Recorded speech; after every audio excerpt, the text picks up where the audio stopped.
After being reborn, Emily decided she couldn't care less if that manipulative girl lured her childhood friend into dropping out of school. Back then, her best friend Ethan had almost fallen for the school beauty, Chloe. With her sleek black motorcycle, wildly rebellious style, and short skirts fluttering in the wind, Chloe sped around as if she were running away from the whole world. That devil-may-care vibe made countless high school boys turn their heads. Ethan's parents and Emily had to try their hardest to talk sense into him, barely managing to extinguish that immature puppy love. Later on, Ethan got into a prestigious university. His career sailed smoothly, and following the natural course of life, he married Emily. Unexpectedly, on their wedding night, fueled by liquid courage, he pointed right at her face and declared that he never thought he would end up marrying a nagging wife who only knew how to control him. He called her a strict second mother, and muttered that everyone was the same, just a bunch of difficult old nags. It was only then that Emily realized that deep down, he had never forgotten the girl on the motorcycle, the one who could invite him to ditch class, drag him to a hair salon to dye his hair, smoke cigarettes, and sip alcohol, living a kind of youth he called true freedom. Now she was reborn. Welcome back. Ever wasted your potential on someone who didn't deserve it? Today's story is about Emily, who finally drops her toxic friend to build her own empire. Let's dive in. Chloe raised her eyebrows with sheer arrogance, playfully glancing at the young man standing next to Emily. Hey, handsome, what's the point of burying your head in books all day? Dare to hop on and go for a joyride? Chloe's eyes burned with undisguised anticipation as she took a slight step forward. In her previous life, for the sake of their friendship, Emily had played the saint, dragging him out of the filthy mud of those temptations. In this life, she simply smiled, gave a casual nod, and said naturally, "Go ahead, make sure you have the time of your life." The early autumn wind hadn't yet turned crisp. The black motorcycle in front of them suddenly roared to life, shattering the quiet atmosphere. The girl in the school uniform sat on the bike, her long white socks making Emily feel momentarily dizzy as everything seemed to spin. Beside her, Ethan was staring at that girl without blinking. His eyes were shining brightly, and his youthful, vibrant face was slightly flushed. The familiar scene made Emily's heart sink. She had truly been reborn, coming back to life right at the exact moment they stepped into their senior year of high school. At that time, Emily and Ethan were in the honors class, gearing up to give their all for their final year, aiming straight for the Ivy League schools of their dreams. With Emily's academic abilities back then, getting into a top-tier university was basically a given. She even had a shot at Harvard or Yale. As for Ethan, after years of Emily tutoring him, he had climbed from being a struggling student to ranking in the top 10 of their entire grade. For him, stepping into an Ivy League was only a matter of time, as long as nothing unexpected happened during this final year. But right at that moment, Chloe appeared. Chloe had long been a famous name at their high school. Ever since their sophomore year, she had been hailed by the boys as the school beauty. Unfortunately, this beauty had never taken her studies seriously. In class, she would doze off. During breaks, she would sneak away to smoke. And after school, she would head straight for the bars and dance clubs. Despite all that, she was undeniably stunning. Her skin was as pale as milk, and she had a slender figure. Whenever she smiled, her eyes would curve into crescents, and her dimples would playfully appear and disappear, making it hard for anyone to look away. Her fashion sense was heavily influenced by internet influencers, occasionally showing off her long, fair legs, which was more than enough to attract countless stares across the campus. Boys at the age of 17 or 18 were easily swayed. Just a little bit of stimulation was enough to ignite their emotions like a wildfire. Quite a few guys harbored secret crushes on Chloe, and Ethan was among them. He was tall, with a handsome, bright face and outstanding grades. He had always been surrounded by girls and rarely paid much attention to anyone his own age. But Chloe was different. Her appearance disrupted his originally smooth trajectory, throwing everything off course. Ethan's heart also followed suit, kindling the first stirrings of young love. It was just that his family background was strictly academic, and his parents managed him with an iron fist. If they ever found out he had desires outside of his studies, he would undoubtedly be severely scolded, or even beaten without hesitation. Because of this, he had never dared to openly pursue Chloe, while also being wary of Emily's presence. Emily pulled herself together and quietly observed Ethan, who seemed both familiar and strange to her. Ever since he was a kid, he had been mischievous, yet composed, mostly due to his family's strict upbringing. Yet, standing in front of Chloe at this moment, he revealed a rare, fervent enthusiasm. "Hey, handsome, wanna hop on and go for a ride? What's the point of studying yourself to death?" Chloe held her helmet with one hand, her voice nonchalant as she lightly beckoned Ethan with her finger, looking as if she were teasing a little pet that was about ready to obey. Let me take you out for some drinks to loosen up." The teenage Boji was completely captivated. He unconsciously took a step forward, then froze, turning to look at Emily. He was afraid she would tattle, terrified that if his parents found out, he would be beaten to a pulp. Since childhood, that fear had taken root in him to an almost extreme degree. It was precisely because of this overwhelming pressure that his grades had once plummeted, and poor grades only made his parents stricter, creating a vicious cycle with no way out. Later on, it was Emily who pulled him out of that downward spiral. She had frankly told his parents that their method of discipline wasn't working, and suggested that she tutor Ethan herself. From then on, she officially took on the role of both his tutor and supervisor. As childhood friends, being together felt natural and comfortable. No longer living in fear, his internal pressure gradually dissipated, and his academic performance steadily improved. Eventually, under Emily's guidance, Ethan was admitted to a prestigious Ivy League university, becoming her college classmate. They continued to work hard, each finding their own path to shine. During academic seminars, they could confidently present their ideas, becoming the students most highly regarded by their professors. After graduation, they spread their wings and built their careers, becoming young entrepreneurs admired by many, enjoying a period of great success and glory. However, Emily never could have imagined that Ethan had always harbored a deep-seated resentment toward her. In his eyes, she was nothing more than a second mother, interfering in everything and controlling his every move. The help and sacrifices she considered a matter of course had, to him, become a form of control and bondage. Emily never understood these thoughts until their wedding night, when he coldly spat out those bitter words, laying everything bare. It turned out that to him, she wasn't a wife, but an upgraded version of his mother. Their marriage ended abruptly before it even truly began. After the wedding, Ethan no longer bothered to pretend.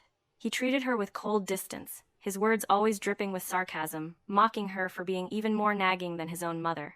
For 15 years of marriage, they lived like two strangers under the same roof, never truly intimate. In that prolonged coldness and endless loneliness, she departed from this world filled with resentment and pain. The naive affection of their youth had long since twisted into a bitter resentment that tightly bound her lost soul. As for him, throughout those 15 years, he constantly brought up Chloe like a curse. "Chloe was my true youth. A person is only young once, yet you all buried it. Why couldn't I marry her? It's all because of you, you suffocating old hag." Now, that suffocating old hag had been brought back to life. Ethan stood beside Emily, casting a sideways glance at her out of the corner of his eye, his disgust completely unconcealed. Emily let out a soft breath, pushed her glasses up the bridge of her nose, and curled her lips into a smile. "Go ahead. Go have the time of your life. It's best if you play to your heart's content and ruin your whole life, just like Chloe." In her previous life, she had once hired someone to investigate her life. Chloe's life was so wretched, it was barely worth mentioning. Her college entrance exam score was abysmal, barely scraping over 100 points. After that, she dropped out. At 18, she moved to New York City all by herself. She claimed she was going there to work, but in reality, she just partied. When she ran out of money, she would sneak into bars to work as a bottle girl, spending every penny she earned. Regardless, she had the looks to sustain that kind of lifestyle for a while. However, 15 years later, that reckless lifestyle had completely destroyed Chloe. She gradually deteriorated, sinking completely into the neon lights and nightlife of the bustling metropolis of New York. In the end, she was reduced to doing shady work that couldn't see the light of day. Ethan had also investigated her, and the results he received were no different from Emily's. He had cried until his eyes were bloodshot, and then, in a fit of madness, he turned around to curse and hate Emily. "If it weren't for you controlling me, I would have been with Chloe. I would have changed her life. I would have given her happiness." What a confident man. Well then, she would just wait and see who would actually change whom. The motorcycle's engine roared ear-piercingly again. Ethan didn't hesitate at all. He stepped right onto Chloe's bike. She looked satisfied, shot Emily a disdainful glare, and then revved the engine and sped off. Emily stood perfectly still, watching them leave. Her gaze lingered on his back. From start to finish, he never looked back at her, not even once. Sure enough, he hated her that much. But who cared? Now, she only cared about herself. In her previous life, Emily had one major regret because she had only gotten into a regular state university. During her senior year, she had poured way too much time and energy into Ethan.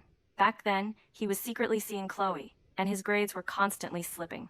His parents had practically dropped to their knees to beg for Emily's help. Because the bond between their two families was so deep and they had grown up protecting each other, she was terrified he would do poorly on his exams or ruin his future. She tutored him desperately, bought him breakfast, organized his study notes, and took care of all his miscellaneous daily tasks, just so he could dedicate all his time to studying.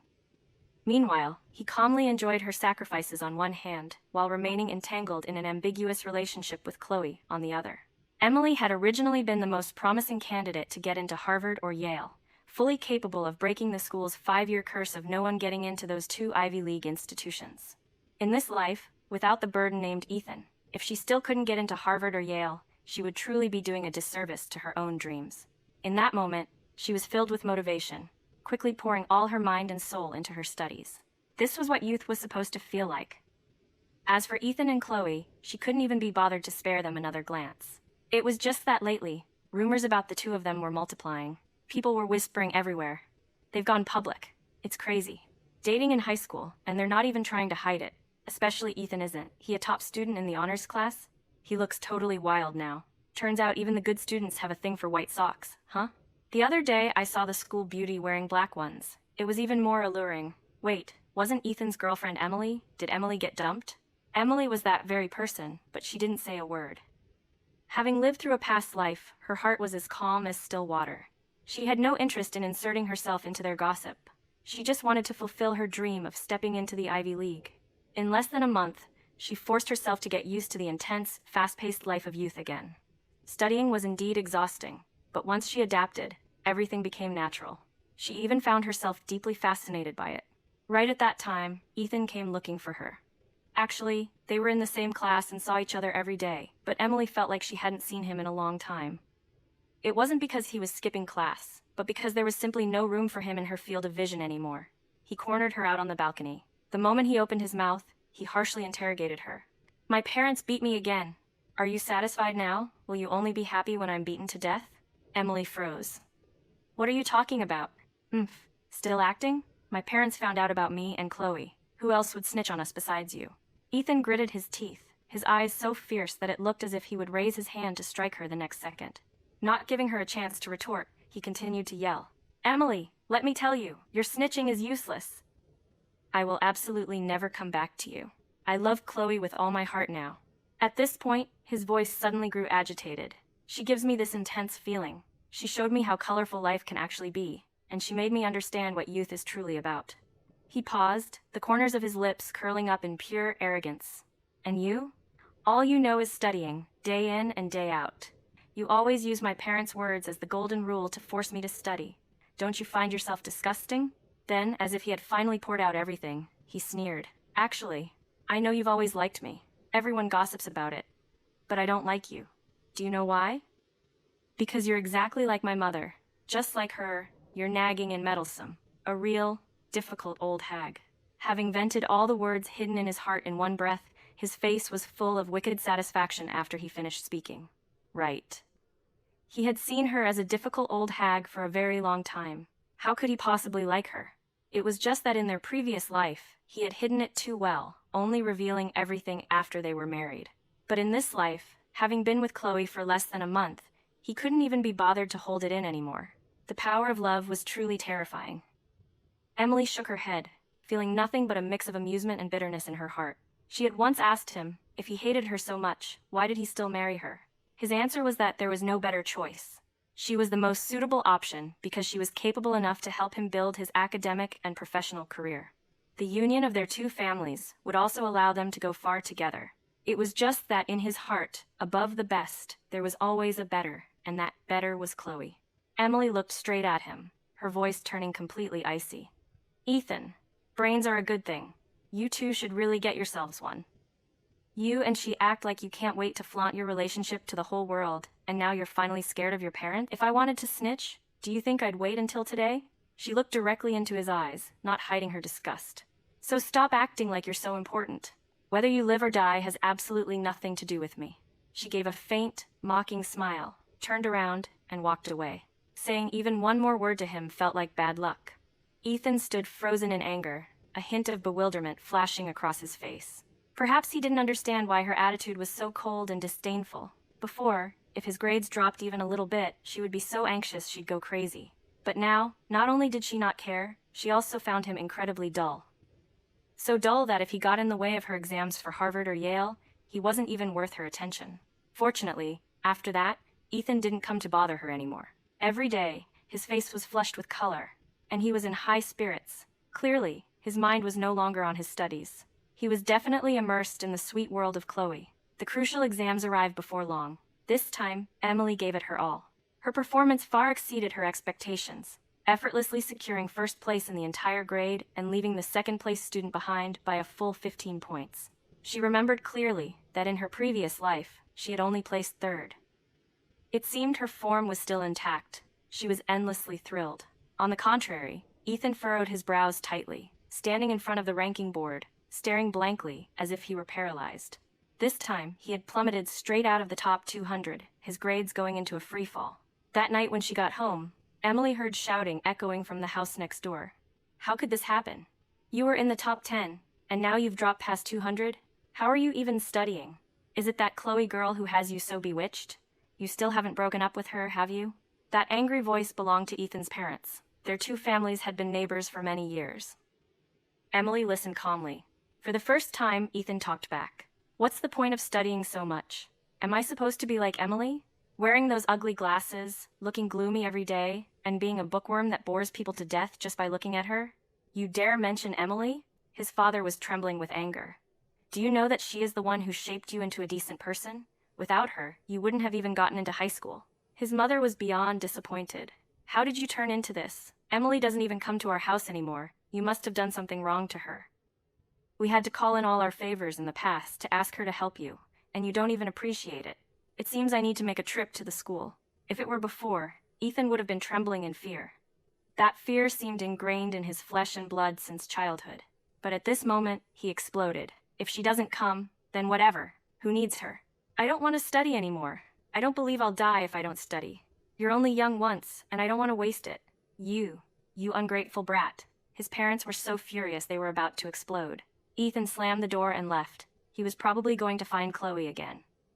Standing on her side of the wall, Emily silently applauded in her heart. Love was truly magnificent, enough to conquer a fear rooted deep since childhood. Just thinking about it was touching. After that incident, Ethan disregarded everything and frequently skipped class. Perhaps heavily influenced by Chloe, he began to feel that studying hard was something to be ashamed of. Actually, it wasn't hard to understand. Mingling with delinquent students every day, constantly riding motorcycles, hitting the bars, and spending his free time smoking, drinking, dyeing his hair, and getting tattoos in pursuit of so-called freedom, how could he still have the mind to study?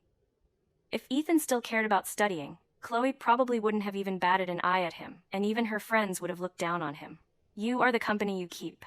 This truth remained as old as time. His parents had visited the school, but the teachers could only shake their heads. During such a critical final stretch, no one had the energy to save a person who had willingly given up on himself. Naturally, they also came to Emily, hoping she would continue to help Ethan. But what could she do? Besides feigning helplessness, she had no other choice. Before long, midterms arrived.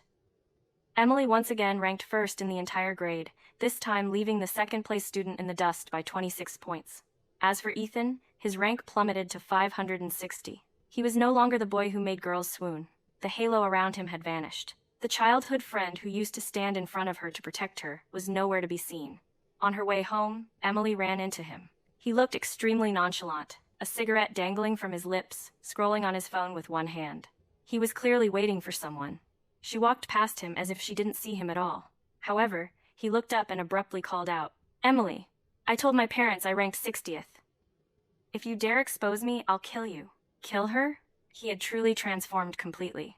Emily stopped and looked closely at him. The refined, youthful innocence of the past had disappeared, replaced by a superficial and gloomy aura permanently etched onto his face. On his arm, a portion of a tattoo resembling a snake's tail was visible. For a split second, she suddenly remembered the outstanding, top-tier student from her previous life, the one who had once been the pride of their university. What are you spacing out for? Did you hear me? You are not allowed to tell my parents I bombed the exams again. Seeing her stay silent, Ethan lost his patience and yelled. Then, he added, I let it slide that you snitched last time, but if you dare run your mouth this time, I'll really get physical. That thuggish demeanor made her stomach turn with disgust. Ethan? Oh, Ethan, you are truly pathetic. Emily finally spoke up. I suggest you go develop your career in a back alley gang. Maybe someone will even take you in as their underling. Let's just hope that when the time comes, a single strike from a police baton won't shatter all that gangster bravado of yours." Emily gave a faint, mocking smile, turned around, and walked away. The roar of a motorcycle echoed behind her. Chloe sped over, intentionally blocking Emily's path. A disdainful smirk still hung on her lips. "Oh my, is the #1 top student coming to look for my husband? You're not trying to seduce him, are you?" She burst out laughing. "It's useless. My husband doesn't like bookworms like you. Haha, 4 eyes, all you know is studying all day. Your youth is rotting away in a classroom. It's so funny it's killing me." Clearly, Chloe had read her fair share of melodramatic teen romance novels. She always hung the word youth on her lips like a life motto. "Uh-huh, you're absolutely right," Emily nodded in agreement, even casually throwing in a compliment. "Keep up the good work." After saying that, she walked right around the motorcycle and left without looking back. Chloe let out a cold scoff and called Ethan to get on the bike. He threw his cigarette butt on the ground, sat on the back, wrapped his arms around her waist, and skillfully leaned in to kiss her on the cheek. In Emily's mind, there was only the math problem from that afternoon that she hadn't solved yet. Being reborn into this life, she was luckier than her classmates, having already learned many things, so she had to work even harder. A score of 136 points really wasn't perfect enough yet. After the midterms, the day of the college entrance exam drew closer and closer. Grade-wide exams, monthly exams, and mock exams followed one after another. An enormous pressure, like a heavy mountain, weighed down on every student's shoulders. Emily swam through that pressure, advancing step by step, her goal clear, aiming straight for Harvard or Yale. Finally, the incessant chirping of cicadas in the middle of summer raised the curtain on the college entrance exams. This was the second time she was stepping into this exam, yet her mood was strangely relaxed. As she was getting ready to leave, the familiar sound of scolding rang out from the house next door. "It's the college entrance exam and you're still sleeping? How long do you plan to sleep? Goodness, it was just your senior year and you turned out like this. What do you actually want?" There was no need to guess. Ethan was being scolded again. He had been scolded so much that he was used to it. He was like a balloon before being popped. It would float cautiously, afraid of being touched, but once he had blown himself up by his own hands, he was no longer afraid of being poked. Other than Chloe, he cared about nothing, nor did he fear his parents anymore. Isn't it just the college entrance exam? Waking up early doesn't guarantee getting into an Ivy League school, does it? Ethan let out a long yawn, his face full of disdain. His mother was on the verge of tears. "Ethan, can't you just try a little bit? Take the exam properly. You have a good foundation. Don't treat this like a joke." "So annoying." "What a nagging old woman," he scoffed coldly. "You're exactly like Emily. I'm starting to suspect she's your actual biological daughter. Controlling everything, always saying it's for my own good." His father shouted angrily, "Emily is a good girl, and you chased her away with your own hands, you useless piece of trash." Another huge argument erupted in the house. Emily didn't even bother to listen anymore. Eating her breakfast, she leisurely walked to school. The closer it got to the final moment, the more relaxed she felt. Her footsteps were light, as if she were heading to a party she had been waiting for a very long time. But halfway there, Chloe intercepted her. She rode that beat-up motorcycle and stopped it sideways right in front of Emily. Her eyes still carried that familiar disdain reserved for top students. Emily immediately went on high alert. This girl acted like a maniac. Was she planning to cause trouble and stop her from taking the exam? "Good girl, don't be so tense." Seeing Emily's expression, Chloe almost burst out laughing, then showed even more contempt. "Are you good students really that gutless? Did you study so much you became stupid?" TSK, a typical product of exam-oriented education. She pulled out a cigarette, lit it, and said while exhaling the smoke, "I just came to confirm one thing. You really don't like Ethan anymore? Or are you just pretending not to like him, playing hard to get to string him along?" Emily frowned. "What does that have to do with you?" "Of course it has to do with me," Chloe smirked. "I'm Ethan's girlfriend. Once the exams are over, everyone goes their separate ways. I don't want you still pining after my man." She smugly added, "By the way, just so you know, I was the one who snitched last time. I told his parents that he and I were dating, which got him a beating. But he thought it was you and ended up cussing you out. It was absolutely hilarious." Emily had realized early on that the previous uproar was Chloe's own doing. She wanted to drive a wedge between Emily and Ethan. Not knowing that Emily didn't need anyone to do that, she had proactively distanced herself from him a long time ago. As for his dating reaching his parents' ears, other than Chloe, no one else had any motive. It was so childish. Emily chuckled, her voice unable to hide her mockery. For the past year, Chloe had just been putting on a one-woman show all by herself. Chloe's lips curled up in disdain. You bookworms are the real children. What do you know about youth and love? You definitely don't understand, so it's best if you just make yourself scarce. Don't even dream of getting back with Ethan. Otherwise, I'll be like, what's the saying? Like a fishbone stuck in your throat. Right, like a fishbone stuck in the throat, Emily laughed. Were the female leads in those melodramatic teen romance novels really this idle? Rest assured, from now on, Ethan and I are strangers. I'm going to an Ivy League school out east. It'll be hard for him to even see me in the future. You can comfortably wait for him to go speeding around, hit the bars, smoke, and drink. That's a passionate youth that belongs only to the two of you, Emily said decisively. Chloe frowned, seemingly picking up on a hint of sarcasm, but her limited brainpower meant she couldn't quite pinpoint exactly what Emily was mocking. Eventually, she gladly accepted it. It's good that you know your place. Honestly, even if you didn't, I wouldn't worry, because there's no way Ethan could like you. At this point, she became even more arrogant, deliberately asking, do you know why? I don't want to know, Emily replied curtly. Chloe was thrilled, her smile carrying a sense of superiority. Because you have no youth.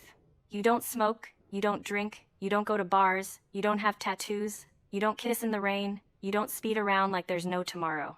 You're 18, and still a Virginia textbook nerd. Honestly, did you feed your youth to the dogs? After saying that, she burst into loud laughter, patting the helmet on her bike, looking exactly like a monkey that had just scored a banana. Emily couldn't help but laugh out loud too. You smoke, drink, hit the bars, get tattoos, street race, and get into fights. You have no self-respect and don't care about studying. You wear your promiscuity as a badge of honor and see innocence as a disgrace. Tell me, would a dog even want to eat your youth? Chloe froze. A flash of shame crossed her eyes, but it was immediately replaced by a surge of anger. You dare insult me. What do you know, you nerd? If Ethan hadn't run over right at that moment, she probably would have actually lunged at Emily. Seeing the scene from afar, he hurriedly ran over, looking as if he were terrified that Emily was bullying Chloe. It made Emily sick to her stomach. She ignored the two of them behind her and walked briskly toward the school. She couldn't let two idiots make her miss her college entrance exams. The 2 days of exams went incredibly smoothly. Emily had never felt her mind so clear. The Ivy League was already within her grasp. And just as she had predicted, when the results were announced at the end of the month, she shocked the entire city. With a score of 723, she became the valedictorian of the whole city. In that moment, Emily couldn't hide the overwhelming emotion in her heart. In her previous life, she had also had the chance to get into Harvard or Yale, and could have even competed for the top spot, but because of Ethan, she had wasted too much time and energy, ultimately only getting into a regular state university. She saved him, but in doing so, dragged herself down a notch. But now, she stood exactly where she rightfully belonged. She became a local celebrity in the entire city. Not only did recruiters from Harvard and Yale come personally to invite her, but she was also interviewed on television, her face and speech appearing on screens in front of tens of thousands of local residents. At the same time, the sound of scolding rang out from the house next door again. Ethan's father pulled out his belt and whipped him hard. You useless brat, a score of 360? Is this a score a human being gets? How dare you hide it? The belt came down without mercy. Look at Emily. She is the city valedictorian and even got on TV. And what about you? Before, your grades weren't that much lower than hers. Ethan's mother stood nearby, crying until her voice choked. Ethan, haven't you woken up yet? That Chloe girl has ruined you. Ruined what? Ethan gritted his teeth and roared, defending Chloe to the death. So what if I have to work in a factory tightening screws to be with her? I will never regret it in my entire life. His parents nearly collapsed. Inside the house, there were only scoldings mixed with crying. Ethan became even more stubborn, deliberately shouting louder. So what if she's the valedictorian? What's the use of only knowing how to study? I, Ethan, will still be successful without studying. I'll start a company and make those Ivy League grads work for me. He was saying it for Emily to hear, venting all his resentment onto her. Emily just shook her head, not bothering to care, nor was he worth caring about. Everyone has their own path. Respecting it and wishing them well was enough. In September, Emily stepped onto the Harvard campus, the school that had once been her biggest dream, embarking on an entirely new academic journey. Ethan didn't retake his exams. In a fit of impulsiveness, he and Chloe ran off to New York. He claimed he wanted to go out, hustle, and achieve something big, proving that one could be successful without an education. Emily chuckled. Education, indeed, wasn't the only path, but for fools with more brawn than brains, who had ambitions but were too lazy to lift a finger, any path would inevitably turn into a dead end. In their previous life, Chloe ran off to New York alone to make money. In the end, she slid down a dark path that couldn't see the light of day. But now, she had a companion. It was just a pity that this companion couldn't shoulder her fate for her. So what could Ethan actually accomplish in the end? Emily's life at Harvard, on the other hand, was incredibly pleasant. After all, she was someone who had been reborn. Her academic path progressed smoothly, taking steady steps forward. Every day, she got closer to the best version of herself. She once again became the favorite student of top-tier professors and the absolute center of attention at academic seminars. At the same time, she utilized her entrepreneurial experience from her previous life. During her junior year of college, she gathered a group of friends, pooled their resources, and officially founded an e-commerce company. Domestically, e-commerce was already fiercely competitive, but the international market was still a vast land full of potential. Her friends were all highly capable. Many came from well-off backgrounds, lacking neither resources nor vision. Although they occasionally encountered setbacks, having lived two lives, she steadily guided the company to grow rapidly beyond expectations. In the exact same year she graduated, their quarterly revenue exceeded $10 million. Even she found it hard to believe. Compared to her previous life, she had also been considered a promising young entrepreneur, and her startup hadn't been unsuccessful. But at most, it was only at the level of having potential, absolutely incomparable to her present. Ultimately, it was because Ethan had held her back. Because she had always put him first, she had to take him into account in everything she did. Since childhood, he had always been a poor student. Like a stubborn weed, she had to put all her strength into pulling up bit by bit. As long as she stayed by his side, she would continue to be dragged down. Thinking back, Emily realized how truly foolish she had been to let Ethan ruin her entire life. In this life, she had to be like a luminous pearl wiped clean of dust, finally shining brilliantly. And she had indeed done it. During her master's program, her company continuously achieved new milestones, becoming one of the most outstanding innovative enterprises in Boston. Emily was also honored as one of the city's top 10 outstanding innovative entrepreneurs. As for revenue, 50 million had become the norm, and hitting the 60 million mark during peak seasons was no longer a distant dream. That year, when returning to her hometown, she purposefully bought a Ferrari to get around. Her family's old house in their hometown had been sold 2 years ago and upgraded to a villa. Her parents had retired early, spending their days leisurely planting vegetables and flowers. Moreover, local officials frequently contacted her, hoping she would return to invest and help build up her hometown. People often say that when your income exceeds $500,000, you enter a social class where you can directly interact with government leaders. At that point, making money was no longer just about making money. Prestigious titles would naturally come seeking you. She had already been the city valedictorian, and now she was among the top 10 innovative entrepreneurs in Boston. The moment she returned to her hometown, people proactively reached out to her, and the local TV station was on standby for an interview.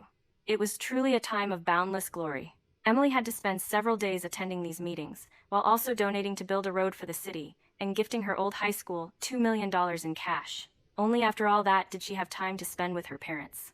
Unexpectedly, Ethan's parents were also there.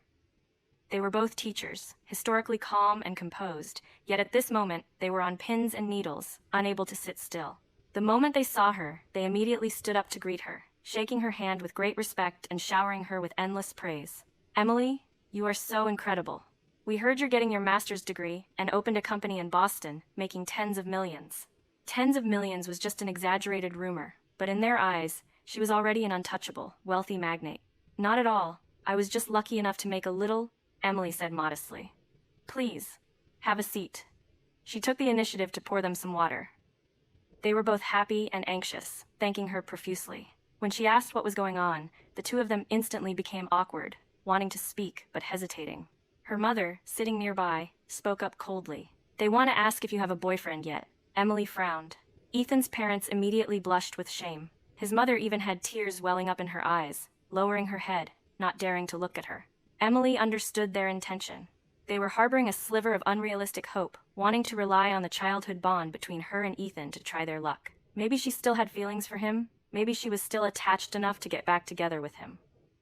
It was just that even they themselves realized how absurd it was, which was why they were so ashamed. Emily didn't answer. Instead, she casually asked, "How has Ethan been doing lately?" She was genuinely a little curious. That man, who had single-handedly destroyed his own future, stubbornly chasing after his so-called youth. How was he actually living in New York? Had he started a company yet? Had he made it big? He came back from New York the year before last. Ethan's father's voice dropped, becoming noticeably heavier. He stayed at home for a year. After that, we pulled strings everywhere to get him to retake his high school classes. Emily let out a laugh. Retaking classes? How old was he now? 23 or 24? Going back to a high school classroom at that age? Oh, has he changed his ways?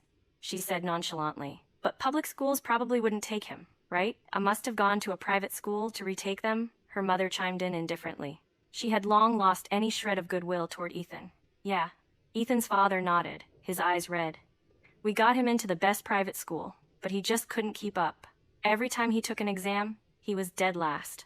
He let out a very heavy sigh. He missed the best age for it. Now, wanting to study again is truly too difficult. I just don't know what to do anymore. Ethan's mother quietly wiped her tears. After a long silence, she looked at Emily, her eyes almost carrying a pleading look, but she didn't dare open her mouth. Emily shifted her gaze away, her tone polite but distant. Then hire a few more tutors for him. If he tries a little harder, who knows, he might still get into a university. Ethan's mother's lips parted as if she wanted to say something, but then she stopped. Emily's mother impatiently spoke up, urging her. Linda, if you want to say something, just say it straight. My daughter is very busy. Hearing that, Ethan's mother finally gathered all her courage to speak. She looked at Emily, weighing every word. Emily, ever since Ethan came back from New York, he often has dreams, and in his dreams, he constantly calls your name. He knows he was wrong now. Her voice trembled. He realized that he destroyed his own life with his own hands, which is why he is determined to study again. He wants to start over from scratch, but he has a knot in his heart. Tears fell again. Emily, could you spare a little time to tutor him? Help him untie this knot so he can study in peace. I don't have time, Emily refused flatly. How ridiculous. What kind of request was this? What was her status now, that she had to turn back and save a person who had pushed himself off a cliff with his own hands? A Harvard grad student, a top innovative entrepreneur in Boston, the founder of a cross-border e-commerce company, a philanthropist who frequently returned to her hometown for charity asking her to go tutor a completely ruined loser? It sounded utterly ridiculous. We're not really asking you to teach him, Ethan's father hurriedly explained, his voice almost pleading and fawning. Just help him untie the knot in his heart so he can step out of the shadows. Emily took a sip of water and shook her head. Ethan's knot is probably Chloe. How am I his knot? No, no! Ethan's mother immediately denied it, her voice filled with hatred. Chloe is just a ruined, loose woman in New York. She works in a dirty profession and is kept by old men. The more she spoke, the more furious she became. She's promiscuous and reckless. She never actually liked Ethan. Ethan wanted to stay in New York to build a career, but he was constantly used and tormented by her. In the end, she brazenly got into an old man's car right in front of him. Speaking up to this point, Ethan's mother couldn't control her emotions. Ethan tried to hold on to her, but the result was that she called people to beat him until he coughed up blood. He was bedridden for 3 whole months. Good. Chloe had finally done something worthwhile. Emily had to admit, she truly was the female lead of those melodramatic teen romance novels. All she had to do was make the male lead suffer, and that was enough. So, Ethan tucked his tail between his legs and ran back to his hometown, starting to turn over a new leaf. Emily gave a faint, mocking smile.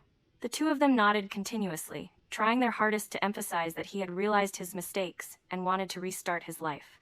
Emily, for the sake of your childhood friendship, please help him. At least meet him once. The two of them continued to beg. Emily stood up to see the guests out, her voice decisive. I will not meet him. She truly had no desire to ever see Ethan again. His parents left in tears, their backs seemingly hunched over a few degrees more. In the following days, Emily rested peacefully, taking the opportunity to survey her hometown's economic situation to find investment opportunities. Originally, after finishing the survey, she was supposed to return to Boston. Unexpectedly, her high school friend group suddenly organized a class reunion, taking turns messaging to invite her to attend. This was the very first class reunion for their class. The purpose was too obvious, to welcome her back. Emily didn't decline and attended right on time. The entire class gathered in full attendance, and the atmosphere practically revolved around her. Some people even went out of their way to flatter her. I told you so. Emily is a cut above the rest. It was only a matter of time before she made it big. Do you guys notice that Emily has gotten so much prettier? Is it because she took off her glasses? Speaking of which, remember Ethan? It's hilarious to death. I heard he's retaking high school classes. Serves him right. Emily was totally right to dump him back then. Everyone started gossiping about Ethan, all sorts of remarks pouring out one after another. While they were chatting animatedly, the private room door suddenly burst open. A heavily made-up woman wearing sky-high heels walked in. Her steps were unsteady. She had clearly drunk quite a bit. Everyone froze, finding her both familiar and foreign. She spoke casually. "Director Smith, keep drinking, I'll be right back." "Oh?" She stopped and looked around, sobering up a bit. "Wrong room?" Emily had also recognized Chloe. "Chloe!" a male student blurted out. She used to be the school beauty, in the hearts of many boys, even the absolute dream girl for quite a few, so almost everyone remembered her.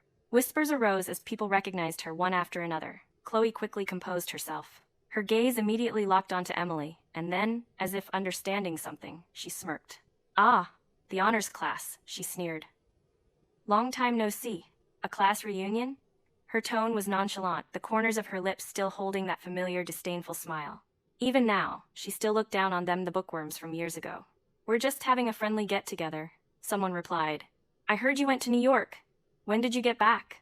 a girl asked. Chloe smiled arrogantly. "I hustled in New York for a few years, saved up some money, and came back to start a business. I've only been back for half a year." "Starting a business? That's impressive." Everyone maintained their politeness, and some offered a few compliments. She became even more smug and deliberately pointed at Emily. "Emily, after all these years, how are you still so tacky? You just took off your glasses. Do you even know how to put on makeup yet?" Previously, she was all the way in New York and had absolutely no idea what Emily had achieved. For the past half year, she was probably busy with her startup and couldn't be bothered to pay attention to Emily. Hearing this, the whole room suddenly fell silent. Everyone's gaze turned peculiar. Emily gave a faint smile. "Well, still not as trendy as you. Your skirt is so short that almost half your butt is showing." The entire table simultaneously looked down at her skirt. Chloe's face stiffened, and she unconsciously pulled the hem of her skirt down, her annoyance clearly showing. "Emily, are you mocking me?" she snapped. "I work in the beauty industry and run my own spa. Of course, my way of dressing has to be fashionable and trendy." Her explanation sounded as if she were trying to cover something up. Emily asked if she was staying to eat. Chloe sneered. "No thanks. I have a dinner party in the next room with a bunch of executives. You guys just stick to talking about your grades and test scores for your little reunion. I won't be joining." She turned to leave, but then looked back at Emily.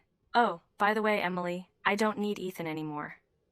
You can go ahead and pick him back up." She spoke as if she were giving Ethan to Emily as charity. The male student sitting next to Emily finally couldn't hold back anymore and spoke up in annoyance. "Chloe, what kind of act are you putting on? Anyone can tell what you do just by looking at how you dress, yet you're still acting so cocky. So what if you opened a spa? Do you even know who Emily is now?" Hearing that, Chloe instantly exploded. Beneath her exquisite makeup, her face twisted in anger. "You're the escort. Your whole family are escorts." She clung tightly to those words, as if her mind revolved around that single thought. "No one called you an escort," a female student sneered coldly. "He just said you're being too pretentious. In front of Emily, you are absolutely nothing, yet you dare to put on airs." Only then did Chloe catch the main point. Her cold gaze darted toward Emily. What kind of status could Emily possibly have? She's still as tacky as ever. "What do you mean tacky?" someone immediately retorted. "That's called natural, bare-faced beauty. Emily is truly beautiful, while looking at you is just an eyesore." Someone's overly blunt remark made Chloe's face turn pale green. Another female student chimed in, her voice full of gloating. "Are you asking about Emily's status and position?" the female student continued. "She is a Harvard graduate student, one of Boston's top 10 outstanding innovative entrepreneurs, and the CEO of a cross-border e-commerce company named after herself. She even donated money to build a road for the city and gifted our old high school $2 million. The city officials even came in person to thank her." Hearing this, Chloe burst into loud laughter, her face full of disdain. "Give me a break. And I'm the wife of the Crown Prince of Boston's high society. Even the aesthetic elites are obsessed with me." Everyone looked at each other with bewildered eyes. They clearly thought she had read too many romance novels and was suffering from delusions. Seeing that no one responded, Chloe pointed out the window.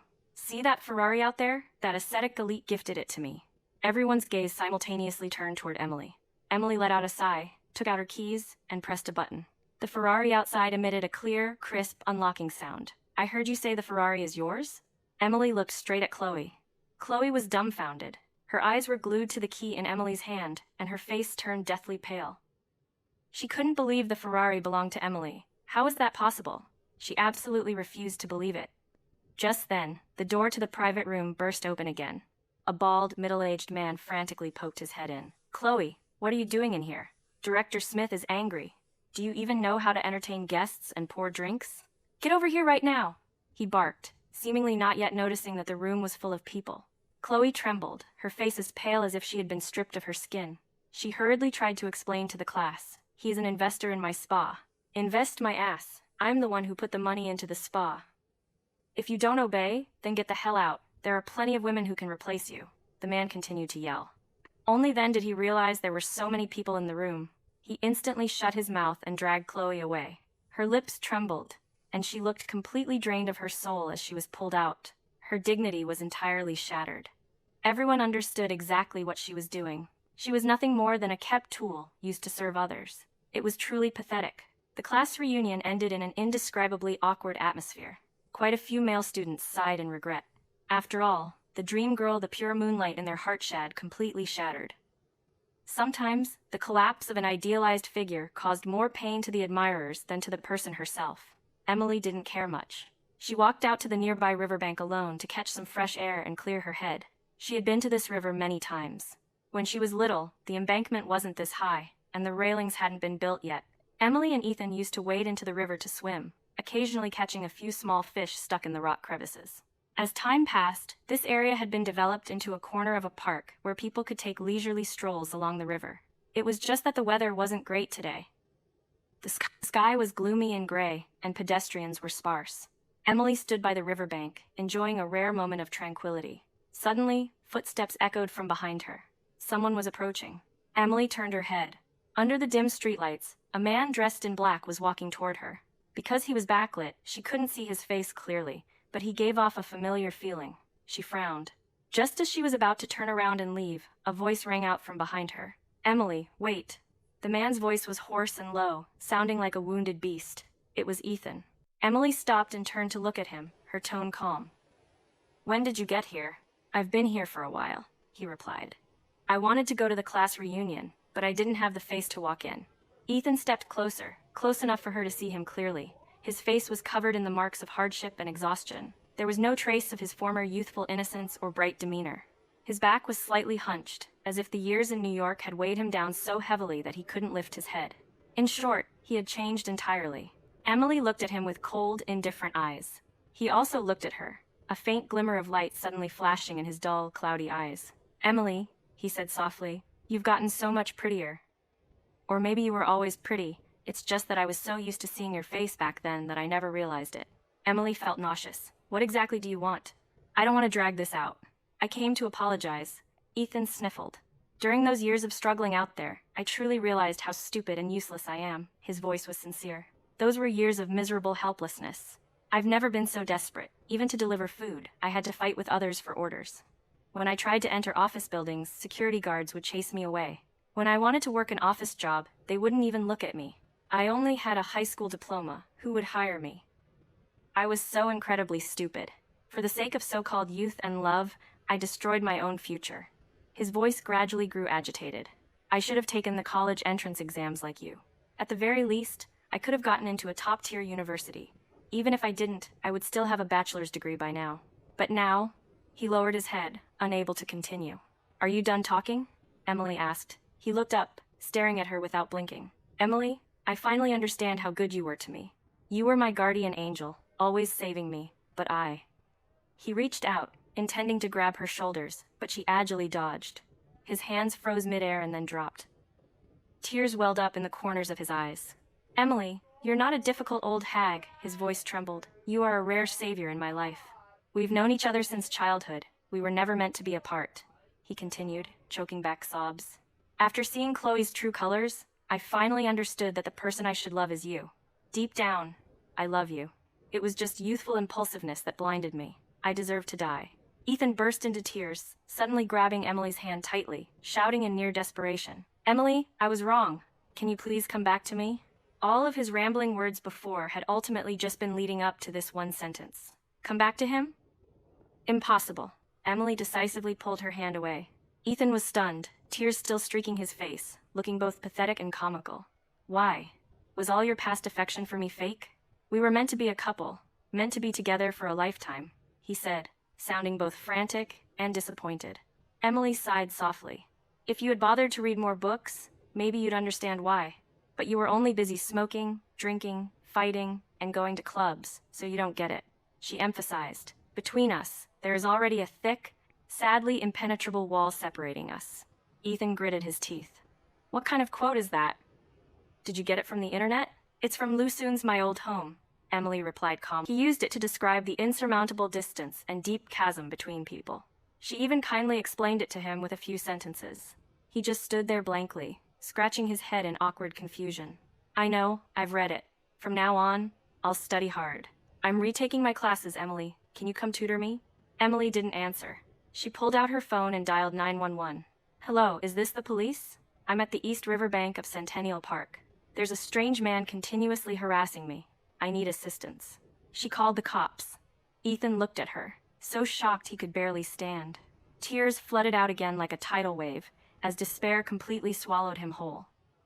By the time the police arrived, Ethan had already quietly left. He walked very slowly, as if every step drained all of his strength. And with each of those footsteps, he simultaneously crushed what was once his own brilliant future. From then on, there was no longer any bright path for him. Ahead, there was only heavy, endless darkness. Emily returned to Boston, continuing her studies and developing her career. A few years later, her academic pursuits were perfectly fulfilled, and her career also reaped massive success. She became one of the legendary female entrepreneurs in the business world. Her life was accelerating straight toward the pinnacle of success. As for Ethan's fate, she did hear about it in passing. Because she refused to get back together with him, the knot in his heart became even more impossible to untangle. He couldn't absorb a single word while retaking his classes. In the end, he completely let himself go, turning into a parasite living off his family, not working a single day. He only knew how to indulge himself and waste his life. Ironically, he ended up getting back together with Chloe. Because Chloe had failed to please the executives, she was cast out by their circle and completely lost her footing. Her spa was also forced to close down. She once tried live streaming to become an internet influencer, but her account was quickly banned due to overly inappropriate content.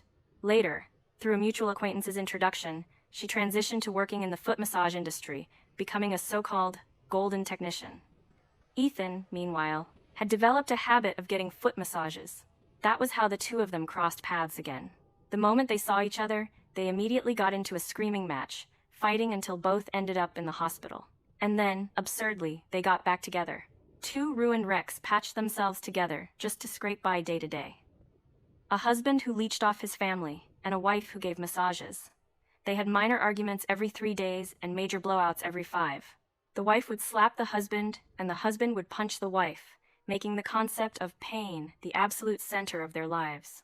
Perhaps that was the extended version of their melodramatic teen romance stretching out endlessly, so that even as they grew old, there would be nothing left but pain.